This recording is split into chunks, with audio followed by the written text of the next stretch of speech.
Sumpah Pemuda Salam Museum. Kami dari SMAK Tirta Mata BPK Penabur mengangkat tema rekomendasi atau usulan untuk pengembangan unit Museum Sumpah Pemuda dalam rangka menarik minat masyarakat. Kami siap mengikuti kompetisi debat pemuda edisi kedua SMA Sederajat se-Jabodetabek 2024 yang dilaksanakan oleh unit Museum Sumpah Pemuda. Selamat pagi para dewan juri yang terhormat. Perkenalkan, kami dari tim Pro Pengembangan Unit Museum Sumpah Pemuda. Saya, Filia Cheryl Menahem, selaku pembicara pertama, dan rekan-rekan saya, Fianka Mikaela Gunawan Kok, selaku pembicara kedua. Saya, Argadean Rama Harjuna, selaku pembicara ketiga. Kami akan memberikan argumen bahwa Museum Sumpah Pemuda perlu dikembangkan unitnya. Kita semua pasti sudah familiar dengan peristiwa Sumpah Pemuda. Tetapi, apakah kita pernah mengunjungi tempat di mana Sumpah Pemuda pertama kali dibacakan? Museum Sumpah Pemuda adalah tempat di mana Sumpah Pemuda dibacakan oleh para pemuda-pemudi bangsa Indonesia pada tanggal 28 Oktober 1928. Sayangnya, saat ini masih banyak orang yang tidak mengenal museum tersebut atau mereka pernah mendengar tapi tidak pernah mengunjunginya. Masyarakat saat ini lebih senang mengunjungi tempat-tempat wisata, mal, atau spot viral yang disebarkan melalui media sosial. Minat masyarakat untuk mengunjungi museum masih sangat rendah. Oleh karena itu, saya akan memberikan usulan untuk menarik minat masyarakat agar berkunjung ke museum, utamanya Museum Sumpah Pemuda. Ada beberapa hal yang akan kami rekomendasikan. Pertama, kami mengusulkan agar gedung melakukan revitalisasi museum sehingga terlihat lebih menarik. Revitalisasi museum ini dapat bekerjasama dengan pihak-pihak swasta. Selain dilakukan revitalisasi, gedung juga dapat dilengkapi dengan fasilitas-fasilitas yang mendukung, seperti adanya sarana audio dan video bagi para pengunjung yang menceritakan peristiwa Sumpah Pemuda dan hal-hal menarik seputar peristiwa tersebut. Yang kedua adalah membuat program-program yang menarik pengunjung, seperti mengundang sekolah-sekolah dasar untuk datang dan mengikuti lomba cerdas-cermat seputar peristiwa Sumpah Pemuda, atau melakukan pertunjukan lampu, musik, dan hiburan-hiburan lainnya. Selain itu, museum dapat bekerjasama dengan Kementerian Pendidikan dan Kebudayaan untuk membuat program dan mengimbau sekolah seluruh jenjang untuk mengunjungi Museum Sumpah Pemuda atau museum lainnya. Yang ketiga adalah promosi. Saya mengusulkan agar Museum Sumpah Pemuda mulai mempromosikan diri melalui media sosial seperti Instagram atau Facebook dengan menggunakan gambar-gambar atau video yang menarik. Selain itu, museum juga dapat menawarkan promosi seperti buy one get one free tiket, harga spesial untuk paket keluarga, atau menggratiskan tiket masuk untuk anak-anak di bawah 10 tahun. Masih banyak usulan yang dapat diberikan selain hal-hal tersebut yang dapat membuat masyarakat saat ini tertarik untuk mengunjungi Museum Sumpah Pemuda. Selanjutnya akan dilanjutkan oleh rekan saya, Fianka. Perlu diketahui bahwa kita hidup di zaman yang fluktuatif, zaman yang terus berubah-ubah, dan memang betul adanya bahwa kita harus mengikuti perkembangan yang ada. Maka dari itu, pengembangan unit Museum Sumpah Pemuda sangat dibutuhkan dan harus dilakukan secara inovatif agar tetap relevan bagi masyarakat kekinian. Dengan pengembangan unit Museum Sumpah Pemuda, maka masyarakat kekinian akan semakin tertarik untuk mengenal lebih dalam lagi tentang sejarah-sejarah yang ada, karena penyampaiannya yang menarik tetapi tetap edukatif. Hal yang dapat kita lakukan untuk mengantisipasi ketidaktertarikan masyarakat kekinian akan Museum Sumpah Pemuda ialah: pertama, mengakomodasikan teknologi digital seperti pameran interaktif, dalam artian seperti menggunakan AR atau VR, sehingga pengunjung bisa merasakan masuk ke dalam suasana Sumpah Pemuda secara virtual dan melihat para tokoh melalui hologram. Contoh konkretnya adalah seperti yang kita ketahui bahwa di Museum Sumpah Pemuda terdapat teks Sumpah Pemuda. Maka dari itu akan lebih menarik jika melalui teknologi AR atau VR, teks Sumpah Pemuda diperagakan secara 3 dimensi melalui teknologi tersebut.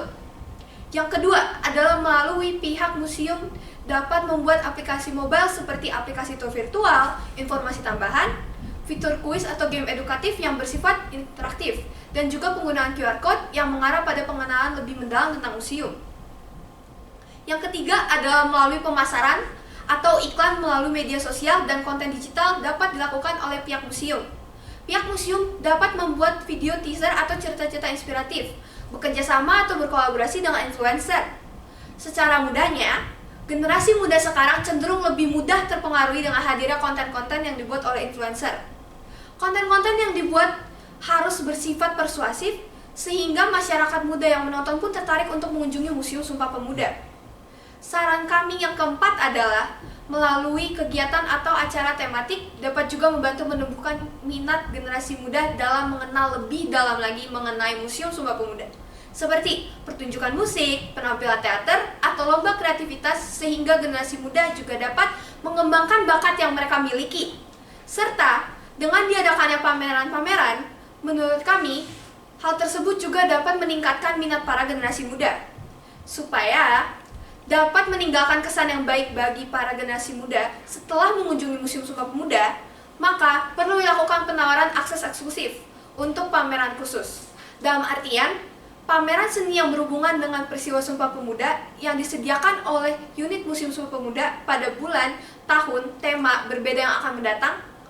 Karena seseorang yang tertarik akan seni pasti akan tertarik untuk mendaftarkan diri ke dalam keanggotaan supaya mereka mendapatkan akses eksklusif tersebut.